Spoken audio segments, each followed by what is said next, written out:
Insidious the last की 2018 को। तो इस फिल्म के शुरू होते ही सन 1953 से हमें एक घर दिखाया जाता है और ये घर था एलिस का, यानी कि मेरा। तो इस फिल्म में आपको एलिस का कैरेक्टर मैं खुद को बताऊंगी। एलिस यानी कि मैं अपने मॉम डैड के साथ इस घर में रहा करती थी। मेरे अंदर ऐसी पावर्स थी जिससे मैं आत्माओं को देख सकती थी। एक दिन मैं अपने भाई के साथ अपने कमरे में गई जहाँ पर हमारे खिलौने बिखरे हुए थे। मैंने अपनी मॉम को बताया कि ये सारे काम वही बच्चे की आत्मा करती है जो हमारे घर में रहती है। मेरी मॉम जानती थी कि मेरे अंदर एक खास पावर, एक ताकत है, मगर मेरे डैड मेरी किसी बात पर कभी यकीन नहीं करते थे। वो समझते थे कि मैं बस डराने के लिए सबको झूठ बोल रही हूँ। मेरे भाई ने मेरी मॉम को कहा मुझे रात को डर लगता है, तो मेरी मॉम ने मेरे भाई को एक सीटी दी और ये कहा कि जब भी तुम्हें डर लगे तुम ये सीटी बजा देना, मैं तुम्हारे पास आ जाऊंगी। जब मैं और मेरा भाई सो रहे थे तभी हमारे कमरे में उसी बच्चे की आत्मा आई जो हमेशा हमारे खिलौने बखेर दिया करती थी। उसे मेरे भाई ने देख लिया। मेरी मॉम जो उसे सीटी देकर गई थी वो उसे बहुत ढूंढता रहा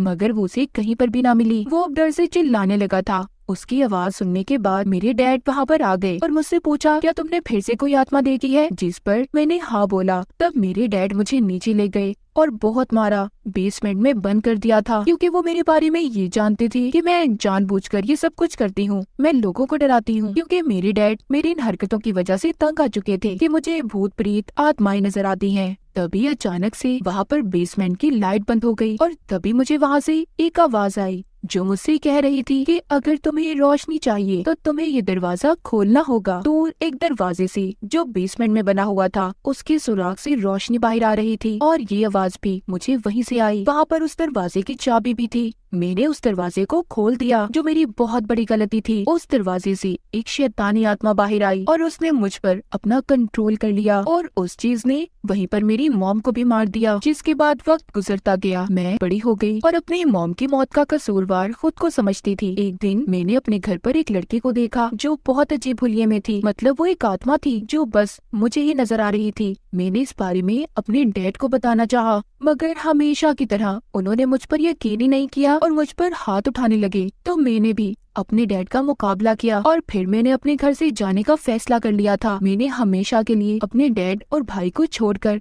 अपने घर से भाग गई। इसके बाद कहानी आती है 2010 में। फिर थोड़ा सा बड़े होने के बाद मैं अपने दो साथियों के साथ रहने लगी और मैं उन लोगों की मदद किया करती थी जो भूत आत्माओं से तंग थे, जिनके घर पर बुरी आत्माओं का राज होता था। आज मुझे मेक्सिको से एक आदमी की कॉल आई जिसने मुझे बताया मेरे घर में सब कुछ अजीब हो रहा है। जब मैं अपने दो साथियों को लेकर उस घर में गई तो मैं उस घर को देखकर हैरान हो गई। ये वही घर था जहाँ पर मैं बचपन में अपने मॉम डैड और छोटे भाई के साथ रहा करती थी। फिर मैंने उस घर की छानबीन शुरू की। मुझे वहाँ पर बहुत सी चीजें ऐसी मिली जो मेरे बचपन से जुड़ी हुई थी क्योंकि कई सालों से उस जगह पर कोई नहीं गया था। वहीं पर मुझे वो सीटी भी मिली जो बचपन में मेरी मॉम ने मेरे भाई को दी थी ताकि जब भी उसे डर लगे तो वो सीटी बजाकर मेरी मॉम को बुला ले। पर आखिरी बार जब हमने उस आत्मा को देखा था तो हमें ये सीटी कहीं नहीं मिली। अब मैंने उस सीटी की तस्वीर को ले लिया था। तभी वहाँ पर किसी आत्मा ने मुझ पर हमला किया और सीटी को मुझसे छीन लिया। फिर अगली सुबह छानबीन करने मैं एक कैफे में गई जहाँ पर मुझे दो लड़कियाँ भी मिली। मैं उनसे कुछ बात कर पाती तभी वहाँ पर एक आदमी आ गया जो कोई और नहीं बल्कि मेरा भाई था। मेरा भाई मुझसे बहुत नाराज था क्योंकि मैंने उसे अपने डैड के पास अकेला छोड़ दिया था जो उसके साथ भी ठीक तरीके से नहीं रहते थे। मेरे भाई ने मुझ पर बहुत गुस्सा किया और फिर वहाँ से चला गया।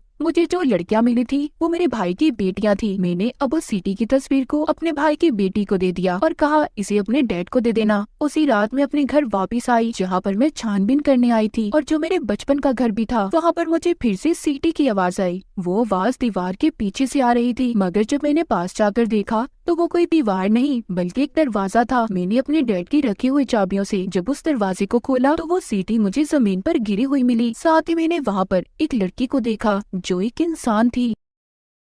दरअसल जो आत्मा मुझे इस घर तक लेकर आई थी वो अच्छी आत्मा थी जो इस लड़की की मदद करना चाहती थी। तभी यहाँ पर वही आदमी आ जाता है जिसने मुझे यहाँ पर बुलाया था जो अब इस घर का असल मालिक था, पर उसके हाथ में गन थी। उसी ने इस लड़की को यहाँ पर कैद किया हुआ था। दरअसल बचपन में जो मैंने दरवाजा खोला था उसी में से जो शैतानी आत्मा बाहर निकली थी जिसने मेरी मॉम पर भी हमला करके उन्हें मार दिया। अब उस आत्मा ने इस मालिक मकान पर भी अपना कंट्रोल कर लिया था और उसी ने इस लड़की को कैद भी किया हुआ था। अब खैर वो मालिक मकान हमें कुछ कहता, तभी मेरे एक साथी ने आकर उस पर हमला कर दिया, जिस वजह से उसकी मौत हो गई। अब जब मैं पुलिस स्टेशन गई तो मुझे पूछताछ से पता चला कि वो लड़की जो मुझे बेसमेंट में मिली थी, उसको पुलिस 4 महीने से ढूंढ रही थी। उधर घर में भाई भी अपनी 2 बेटियों के साथ आता है, जिस घर में वो बचपन में रहा करता था, और ये वही घर था जहाँ पर हर वक्त खौफनाक चीजें हुआ करती थी। वहाँ पर मेरा भाई दरअसल वही सीटी लेने आया था जो हमारी मॉम की आखिरी निशानी थी, मगर गलती से मेरे भाई की बड़ी बेटी बेसमेंट में चली गई और उस पर भी उस बुरी आत्मा ने हमला कर दिया। उसने मेरे भाई की बेटी को आत्माओं की दुनिया में कैद कर दिया,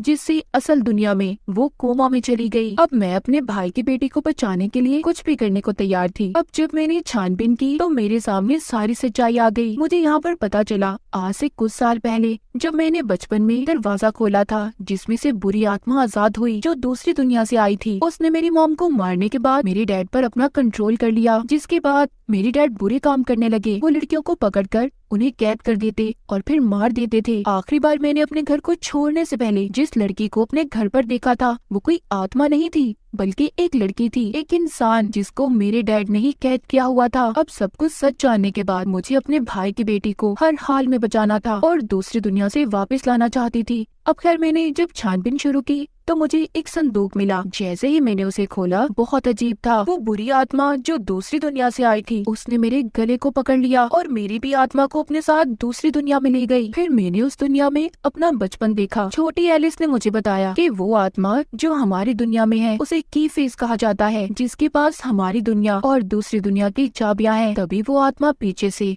मेरे पास आई और उसने मेरा गला पकड़ लिया, जिसके बाद असल दुनिया में मैं भी कोमा में चली गई। वहीं पर मेरे भाई की दूसरी बेटी जो कि अपने बारे में अपने डैड को ये कहती है कि उसके अंदर भी मेरी जैसी ताकतें थी, वो आत्माओं को देख सकती थी, वो सीधा आत्माओं की दुनिया में जा सकती थी। इसीलिए अब वो मुझे बचाने और अपनी बहन को बचाने दूसरी दुनिया में आ गई थी। उसे वहीं पर उस लड़की की आत्मा मिलती है जिसको आखिरी बार मैंने अपने घर पर देखा था। वो उसे रोशनी देती है और ये कहती है कि तुम्हें उस दीवार के पार जाना है।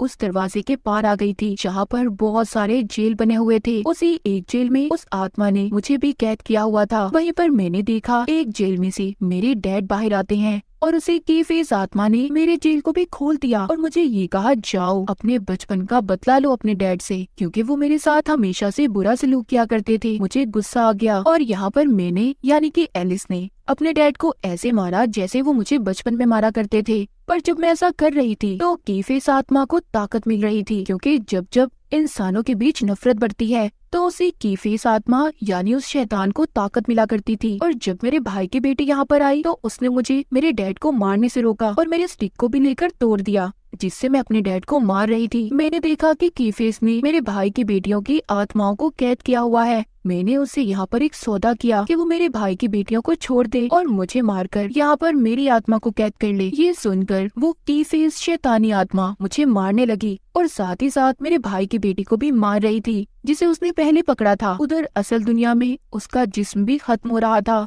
तभी उस दुनिया में जहाँ पर मैं कैद थी, मेरे डैड ने उस कीफेस पर हमला किया तो उसने उनकी आत्मा को भी खत्म कर दिया और फिर जिसके बाद उसने मेरे गले में अपनी उंगलियां डाल दी। पर तभी मेरे भाई की छोटी बेटी ने मुझ तक वो सीटी फेंकी जो मुझे बचपन में मेरी मॉम ने दी थी। जब मैंने उस सीटी को बजाया तो वहाँ पर मेरी मॉम आ गयी। उन्होंने उस कीफेस शैतानी आत्मा को खत्म कर दिया। अब मैं अपने भाई की बेटी की आत्मा को उसके जिस्म तक पहुंचाना चाहती थी, मगर हमें वहां से निकलने का कोई रास्ता नहीं मिल रहा था। तभी मुझे एक दरवाजा मिला जिसकी चाबियां भी मेरे पास थी। जब मैंने उसे खोला, उसके अंदर जाकर मुझे अपने भाई की बड़ी बेटी का जिस्म नजर आया, जिसके बाद मैंने उसकी आत्मा को उसके अंदर भेज दिया। उससे हुआ ये, उसे असल दुनिया में भी होश आ गया। फिर मेरी मॉम ने मुझसे कहा, कभी भी अपने आप को मेरी मौत का कसूरवार मत समझना, और ये कहकर वो आत्माओं की दुनिया में चली गई। जिसके बाद मुझे और मेरे भाई की छोटी बेटी को भी असल दुनिया में होश आ गया, पर हम बहुत जख्मी थे, जिसके बाद हमें हॉस्पिटल ले जाया गया। वहाँ पर मेरा भाई भी था। मैंने उसे वो सीटी दी जो हमारी मॉम ने हमें बचपन में दी थी।